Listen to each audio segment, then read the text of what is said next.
Welcome back to the Michigan Business Beat, brought to you on the Michigan Business Network. Chris Holman here in our downtown Lansing studios. We're going to venture basically all around the state. As a matter of fact, we're going to be on the east side, we're going to be on the west side, et cetera.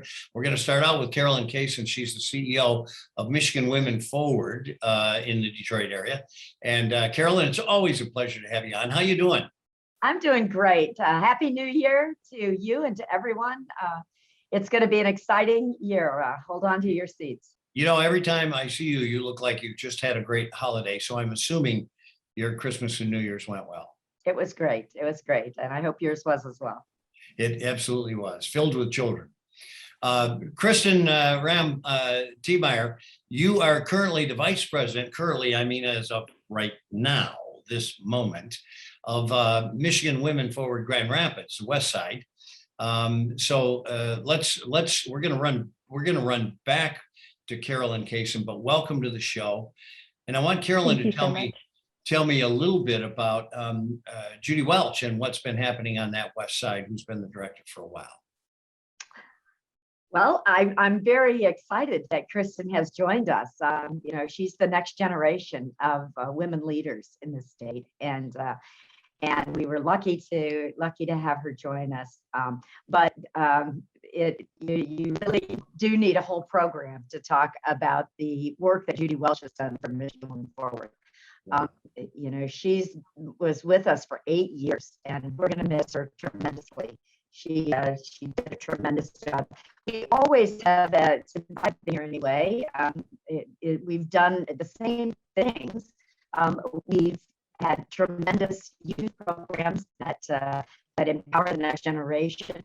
We have had a focus on celebrating and honoring the accomplishments of women, of which Judy was the master. She is the statewide master of putting on a celebration event for inspiring and incredible women throughout the state. And then you know, about 5 years ago, we started down this entrepreneur path and this economic development path that really gives women, through entrepreneurship, through micro lending, an opportunity to change their path. And that has been very, very successful in West Michigan, in Southeast Michigan. And we've moved that program to West Michigan over the last few years because of Judy's leadership. And Judy really championed that program. Now we've hired a director of business development. We've hired Kristin, and we're really ready to rock and roll, as you and I would say, Chris. We've got a whole team of people that are really the next generation of leaders. So that's what this is all about.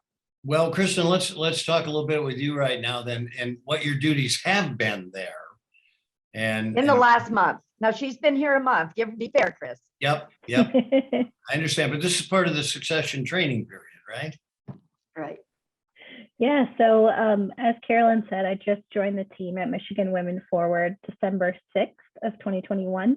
And so it's been a fast-paced few weeks. It's been a lot of fun getting to know everyone on the team. And I'm really excited to be providing leadership for our fundraising efforts in West Michigan, just to really help support all of the incredible work that MWF is doing to support Michigan women entrepreneurs and the next generation of entrepreneurs with our girls program. So Kristin, where did you come from? I most recently was working with United Methodist Community House, which is an incredible grassroots nonprofit organization in the 49507 zip code of Grand Rapids. And prior to that, spent most of my career to date with Habitat for Humanity, working pretty deeply with community development and neighborhood revitalization work throughout Grand Rapids. Well, those are pretty darn good training grounds for what you're about to embark on. Carolyn, let's talk a little bit about the succession now that you've found a way to put into a 2-month capsule. Well, you know, Chris, I learned a long time ago that you have to think about the future more than you think about the past. And so it became apparent to us baby boomers who are still in leadership positions that we've got to start bringing on people like Kristin like Anna Jose, who is the business development person we've brought in at West Michigan. And we've got to start listening to them and having them begin to chart the course for what women need in the future. You know, we know our struggles have been in the past and how we'd like to level the playing field for them. But you know, Kristin and her colleagues, and now more than 50% of the organization is made up of people who are from this next generation.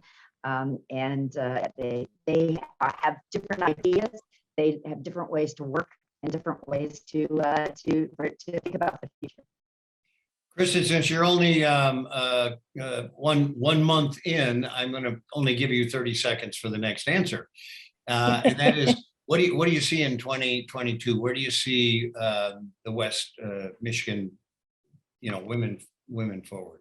Yeah, so as our team continues to grow in West Michigan, I'm really excited to see us start continuing to deepen partnerships with other incredible organizations in the entrepreneurship ecosystem in Grand Rapids, and really expand the impact that we're able to have in West Michigan.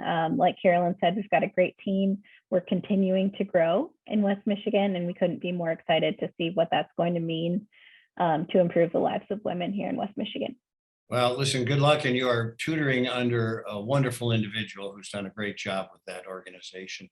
Carolyn Cassin, CEO of Michigan Women Forward in Detroit, and Kristin Rahn-Tiemeyer, currently Vice President, but soon to be President of the West Michigan Women Forward. So we thank you, ladies, for the work that you do and joining us today. We appreciate it. And all of you out there, thanks for watching the Michigan Business Beat on the Michigan Business Network. I'm Chris Holman.